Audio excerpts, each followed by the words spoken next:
At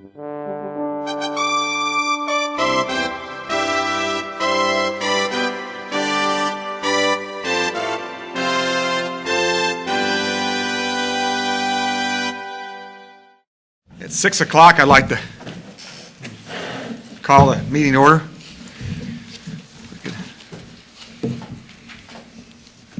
Roger. Opperly? Here. Morton? Here. Betteridge? Here. Jones? Here. Shook? Here. Spar? Warham? Here. We have a quorum. Thank you. Has everybody had a chance to read your minutes from last month? Or, no, what was that from? June. Quite a while ago. Mr. Chairman, I move that the minutes of June 22nd be approved. I do have a question in the last sentence where the next meeting is June 27th, which did not happen. Because the minutes are of June 22nd. Yeah, there won't be, we would have already done that. Right. Yeah, we're good. I'll correct that. With that correction, then I move that the minutes be approved. I'll second. And Grant, Yes. second. Voice, all in favor? Aye. Opposed? Okay, before the first case tonight, attorney's going to read a short little statement. Thank you. A public hearing is being held tonight pursuant to published notice. Any person wishing to address the zoning board will be sworn in by our court reporter and will give their testimony under oath or affirmation.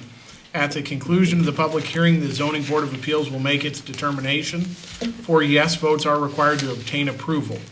The purpose of the public hearing is for the zoning board of appeals to hear testimony regarding whether the proposed variance meets the legal standards for the variance to be issued. The public hearing is not intended to afford and does not consider a broader question of generally whether a proposed project is or is not a good idea.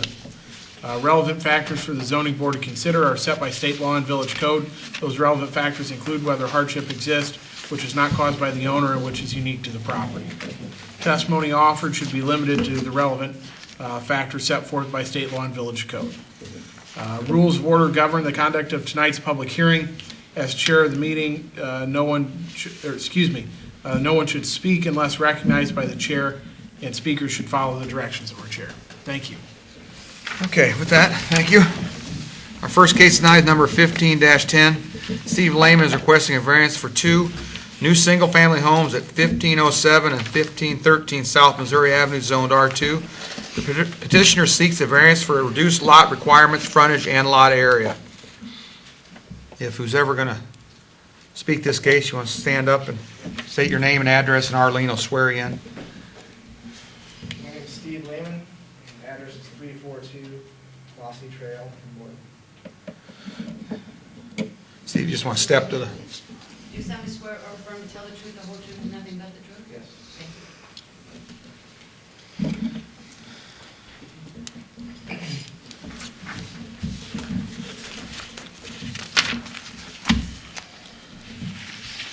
So basically, what I'm asking for, you guys have the handout.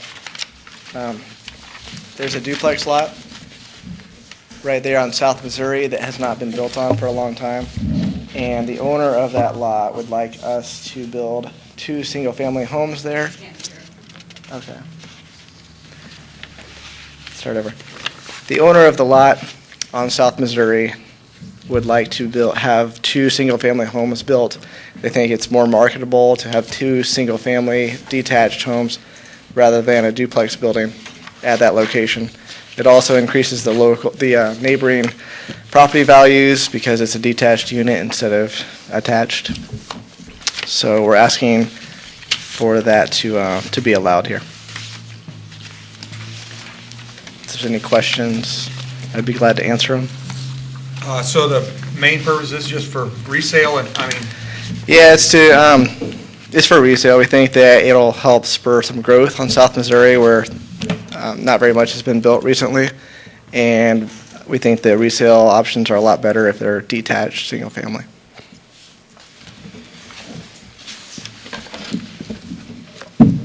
Yeah, as far as the setbacks, I mean, it looks pretty good as far as, from what I can see, as far as doing that. What's the nearest duplex to this? I look like they're a little ways off. One property to the north. Across that little private road there. Okay. I can slide this down a little bit, Grant, you can see, right here. Oh, okay. But the one right next, directly adjacent, is a single-family home. It's owned by the same property owner as this duplex lot, and they'd like to have single-family homes next to them. Sure. Is there anybody in the audience that wishes to speak this case tonight? All right, okay. What's the square footage of this duplex? I guess maybe I missed. They're 2,000 square feet each, so they're good-sized homes, yeah. 4 bedrooms, 2-car garage, and a basement. What's the requirement of the subdivision for square footage? I would sure think it'd be under 2,000. Yeah, our city requirement is 800 square feet, Yeah. so. I think we're in good shape there. In good shape? Okay.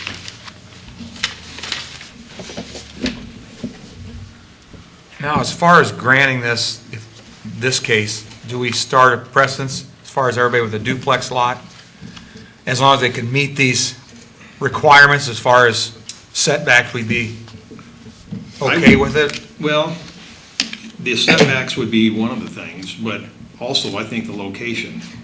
Just like I said in my comment, if this were maybe in another place, Right. or maybe Fieldstone, for example, maybe that wouldn't be the right place for it. But where it's at, it could be, the property to the south of this is multifamily, so it could be a Yeah. 10-unit apartment building there. So Yeah. this, yeah, it seems to fit. Case by case. So we think that it's more acceptable here just because this is a duplex lot and we're fine with splitting them up in the future as well compared to, say, a different subdivision where we wouldn't be as, We're actually going to be looking into that. I know some municipalities they may call them different things, but like patio lots, which are going to be more like this. Washington had something like that. And sometime in the future here, I'm going to be researching that and see kind of what the other municipalities have, and then maybe the plan commission would hold a public hearing to, adopt amend our ordinance to include whatever that might be. Yeah, 'cause I think these will look almost sometimes better maybe than a duplex yeah, as far as I'm separating not it. disagreeing in Yeah. that manner at all. It's just what's our interpretation of a subdivision that's better suited for, splitting this lot up versus another, if we don't have anything black or white, or black and white. That was my interpretation of it. Okay. Because it'd be somewhat of a transition going from what's north of this to the multifamily. Right. And then as I pointed out in my comment, our ordinance allows for you to go ask for a special use to build 2 duplexes on an R2 lot, but we're not wanting to build 2 duplexes. We're wanting to build 2 single-family homes. So Oh, okay. we're not increasing the number of units, number of people, or anything that'll be living there, so.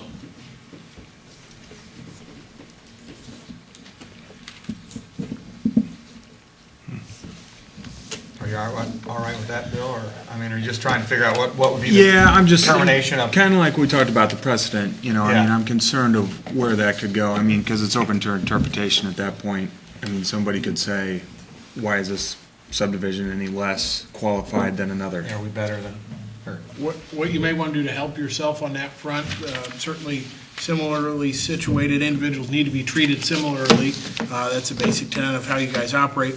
But maybe if there's some specific findings, that could be included both in the minutes and from your discussion today as what you feel are the defining attributes of this scenario that may distinguish it from the other. Because you have 2 aspects of precedence. One is doing this in the context of splitting duplex lots, but you are dealing with requests you get a lot, or would seem to get a lot. Reduced lot size requirements, frontage and lot area are things that, could certainly recur. So for example, if one factor in why you're treating this different is because it's a duplex lot and you're splitting it as opposed to laying out a new subdivision, that could be recorded as a finding in the minutes. The fact that it's a transitional zone near multifamily, and you feel that, this would be a better development of that area, could be recorded. Things like that, the bases for your decision, the more concretely recorded, the better you can distinguish the next case from this one. Yeah. And Roger, you said the village was looking into maybe rewriting this We to will make be it a looking at, little more clear. yeah, see what's being done elsewhere and how that might fit into our zoning code. I don't think I've ever, at least since I've been on this board, I've never had a case like this come forward. I No. don't think it's a common occurrence. I think newer subdivisions, I think it's a given that they're not going to try to split a duplex lot Right. into a single family, so.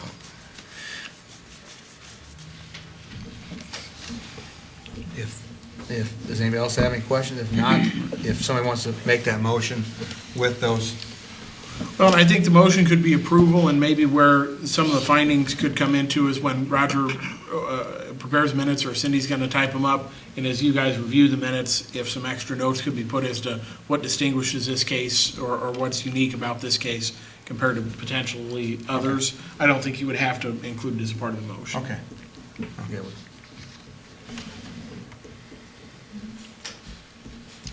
Mr. Chairman, I would move that we grant case number 1510 under 1010 2C as stated. I'll second.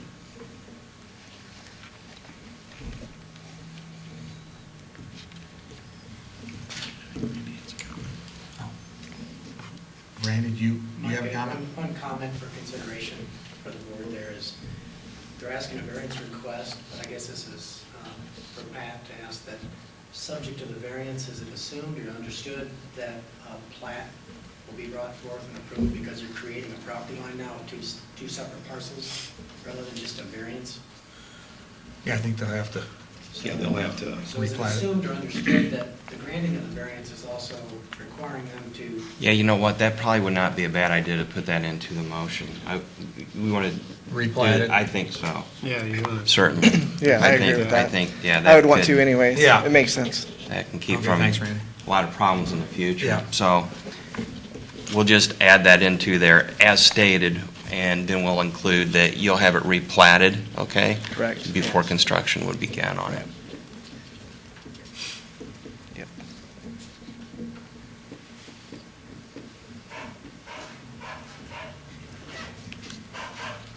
Somebody's dog's loose. How do you type that under a Ready for a I guess we're over. Do we need a new second or not? If you accept that amendment, I think the movement made an amendment. If the person who made the second accepts that friendly amendment, I then still we can second. call it based on I have existing. you marked. Okay. Betteridge, Yes. Jones, Yes. Shook, Yes. Warren, Yes. Opperly, Yes. Barton. Yes. It is approved. Okay, your variance has been approved. Thank you. You can see Roger for all the other particulars. Roger, you have anything? Just to mention that we are going to have a case for December, and traditionally we meet before the village board meeting, so we're going to meet the 21st of December at 6 p.m. here, right here, and I believe just one case, unless something came in after I left today, but yeah, just one case. Okay. So it should be short. Randy? All right, with that, do I hear a motion for adjournment? So move. Second?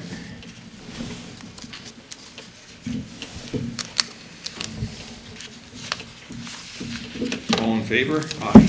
Aye. Opposed?